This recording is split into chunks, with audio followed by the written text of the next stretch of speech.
नमस्कार साथियों, मैं कृष्णा। आप देख रहे हैं अपने YouTube चैनल किसान सर जीएस नॉलेज में। साथियों, आज चर्चा का विषय है गुप्त काल में झारखंड। तो झारखंड में जब गुप्त वंश की जो चर्चा करेंगे, इनका कार्यकाल झारखंड में देखेंगे 319 ईस्वी से लेकर 550 ईस्वी तक चलते हैं। कुषाण वंश के पतन के बाद कहीं ना कहीं झारखंड में की बात तो है ही, लेकिन हम लोग भारतवर्ष में अगर उस तरह बात करें तो तीन शक्तियों का उदय होता है। तो उत्तर पश्चिम में हम लोग खासकर मध्य क्षेत्र यानी कि मालवा क्षेत्र में देखेंगे। एमपी के क्षेत्र में नागवंश का शासन था। पूर्व में हम लोग देख रहे हैं गुप्त वंश के शासन में दक्षिण में काटक वंश। तो कहीं न कहीं कुषाणों के बाद मुरन ने शासन करना प्रारंभ किया था, सत्ता पर अधिकार किया था।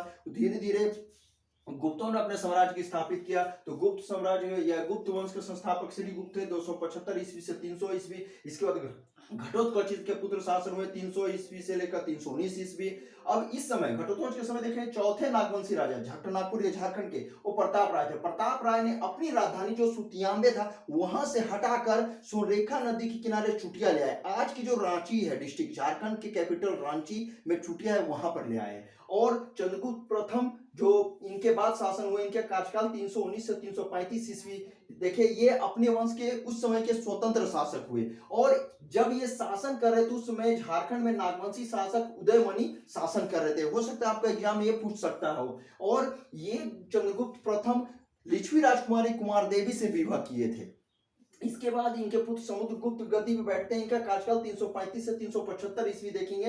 ये एक प्रतापी शासक थे। इनके विजयों के विषय में जानकारी इनके दरबारी कवि हरिसेन द्वारा मिलता है। हरिसेन ने अपनी रचित एक रचना रचा प्रयाग प्रशस्ति, जिसे इलाहाबाद प्रशस्ति कहते हैं, समुद्रगुप्त के विजयों का उल्लेख किया है। और उनके विजयों के संदर्भ में उन्होंने कहा कि आर्यवर्त अर्थात उत्तर भारत के 9 शासकों को, दक्षिणापथ के 12 शासकों को समुद्रगुप्त ने युद्ध में पराजित किया। और खासकर उन्होंने 8वीं जो झारखंड का वन प्रदेश क्षेत्र है वहां पर भी विजय प्राप्त किया। और ये 8वीं क्षेत्र का विस्तार देखा जाए तो यूपी के जो बघेलखंड से उड़ीसा के समुद्र तट तक का, इसमें झारखंड भी देख रहे हैं इस 8वीं राज्य में या बघेलखंड से उड़ीसा तक में शामिल है। इसका अर्थ मतलब क्या हुआ कि झारखंड भी समुद्रगुप्त के अधीन था। और इन्हीं विजयों के फलस्वरूप आप देखेंगे समुद्रगुप्त के, खासकर इन्हीं विजयों के कारण विसेंट स्मिथ ने इन्हें भारत का नेपोलियन कहा है। इसके बाद समुद्रगुप्त के प्राक स्थिति में छोटा नागपुर को मुरुंड देश कहा गया, एग्जाम में पूछा हुआ है। और समुद्रगुप्त ने बंगाल के पुंडवर्धन प्रदेश के शासक नागदत्त को युद्ध में पराजित किया और उनके साम्राज्य को अपने साम्राज्य में मिला लिया, अर्थात गुप्त साम्राज्य में मिला लिया। फिर देखेंगे साथियों, उनके अर्थात समुद्रगुप्त के झारखंड आने के पश्चात ही झारखंड में बौद्ध धर्म का कहीं न कहीं पतन होना प्रारंभ हो गया। समुद्रगुप्त के 2 पुत्र थे, रामगुप्त और चंद्रगुप्त द्वितीय विक्रमादित्य।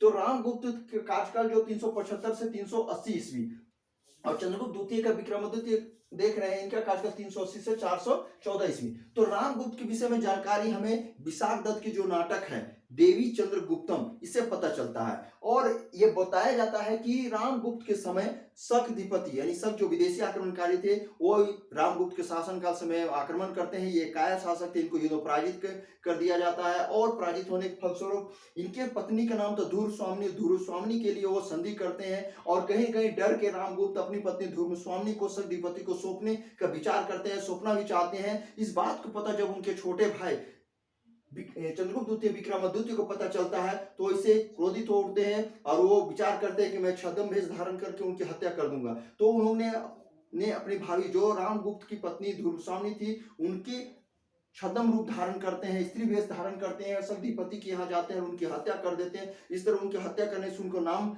भी होता है। और वहां उसके बाद वो रामगुप्त को आकर हत्या करते हैं और उनकी पत्नी धुर्वस्वामिनी से विवाह कर लेते हैं। अब इस प्रकार चंद्रगुप्त द्वितीय विक्रमादित्य गद्दी में बैठते हैं। तो इनका कार्यकाल 380 से 414 ईस्वी में देखते हैं। झारखंड में भी इसका प्रभाव रहा था। और इसके शासन काल में हम लोग जानते हैं कि भारत में चीनी यात्री फाहियान आए थे। फाहियान ने अपनी यात्रा वृत्तांत फो को क्वी में झारखंड को कुकुट लाड कहा है, एग्जाम में आया हुआ है। और चंद्रगुप्त द्वितीय विक्रमादित्य का अगर शासन का विस्तार देखें तो उज्जैन से लेकर बंगाल तक, जिसमें झारखंड भी शामिल रहा है। और इसके शासनकाल अर्थात चंद्रगुप्त द्वितीय विक्रमादित्य के शासनकाल के समय झारखंड में जो नागवंशी शासक थे वो श्री मणि राय 366 से 403 ईस्वी तक शासनकाल था उनका। और फिर श्री फनी राय यानी 404 से 452, एक मणि राय और दूसरा फनी राय। तो ये दोनों चंद्रगुप्त द्वितीय विक्रमादित्य के शासनकाल समय छोटा नागपुर झारखंड में शासन कर रहे थे।